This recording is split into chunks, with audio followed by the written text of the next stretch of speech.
திருவருகை காலம் 3வது வாரம் வெள்ளிக்கிழமை. நற்செய்தி பகுதி லூக்கா பிரிவு 1 அருள்வாக்குகள் 5 தொடக்கம் 25 வரை. குழந்தைகள் கடவுளால் அருளப்படுகின்ற ஒரு கொடை. இன்றைய நற்செய்தியில் வானதூதர் கபிரியேல் சக்கரையா பலிப்பீடத்தில் குருத்துவ பணி ஆற்றிக் கொண்டிருந்த போது அவருக்கு தோன்றி, கருவுற இயலாத முதிர்ந்த வயதில் உள்ள உமது மனைவிக்கும் உமக்கும் ஒரு குழந்தை பிறக்கும் என்று கூறுகிறார். சக்கரையா அதை நம்ப முடியாமல் திகைக்கிறார். அவர் கடவுளை நம்பவில்லை, கடவுளுடைய அரும்பெரும் செயல்களை நம்பவில்லை.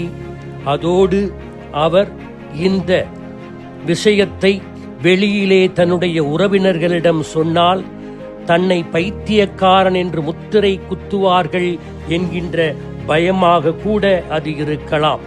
என்ன இருந்தாலும் பழைய ஏற்பாட்டை குருவானவராகிய சக்கரையா, அபியா வகுப்பை சார்ந்த சக்கரையா தெரிந்து வைத்திருந்திருக்க வேண்டும். பழைய ஏற்பாட்டில் பல எடுத்துக்காட்டுகள் இருக்கின்றன.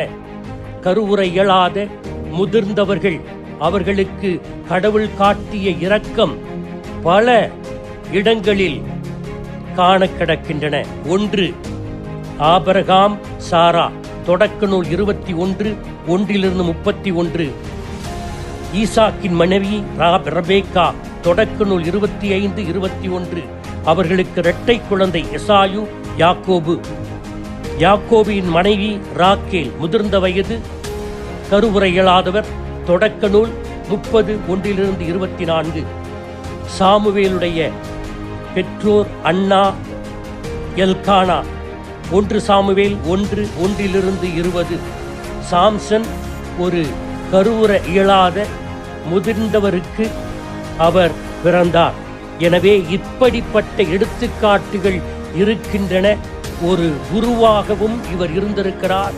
அப்படியென்றால் கடவுளை முழுமையாக நம்பி அதனை ஏற்றுக்கொண்டு எந்த ஒரு வார்த்தையும் சொல்லாமல் அமைதியாக தியானித்து அதனை செயல்படுத்தி இருக்க வேண்டும். ஆனால் அவர் அதை செய்யாததால் தான் அவர் தன்னுடைய குழந்தை பிறக்கும் வரை, பெயர் வைக்கும் வரை அவர் பேசாமல் ஊமையாக இருக்க வேண்டுமென்று கடவுள் தண்டிக்கிறார். குழந்தைகள் ஒவ்வொரு பெற்றோருக்கும் அருளப்படுகின்ற கடவுளின் கொடை, குடும்பத்தின் செல்வங்கள். அத்தகைய குழந்தைகளை கருவில் அழிப்பது கடவுளின் கன்னத்தில் பலார் என்று அறைவதற்கு சமம்.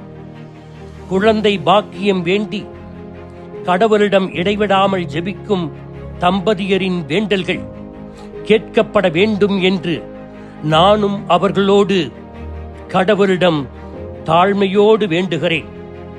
ஆனால் எல்லாவற்றுக்கும் மேலாக எண்ணற்ற பிறக்காத சிசுக்கள் தங்கள் தாய்மார்களாலேயே கருக்கலைப்பு செய்யப்பட்டு கொல்லப்படுவதை கேட்கும்போது நம் மனம் மிகவும் வேதனை அடைகிறது. இது பிறந்து வாழ்வதற்கான அந்த சிசுக்களின் உரிமைக்கு இழைக்கப்படும் அநீதியும் சட்ட மீறலும் ஆகும். தாயின் கருப்பையில் உள்ள பாதுகாப்பற்ற குழந்தைக்கு எதிராக இழைக்கப்படும் ஒரு கொடூரமான குற்றமாகும். தாயின் கருவறை இன்று போர்க்களமாக காட்சியளிக்கிறது. தாயின் கருவறையே கல்லறையாக மாறியிருக்கிறது.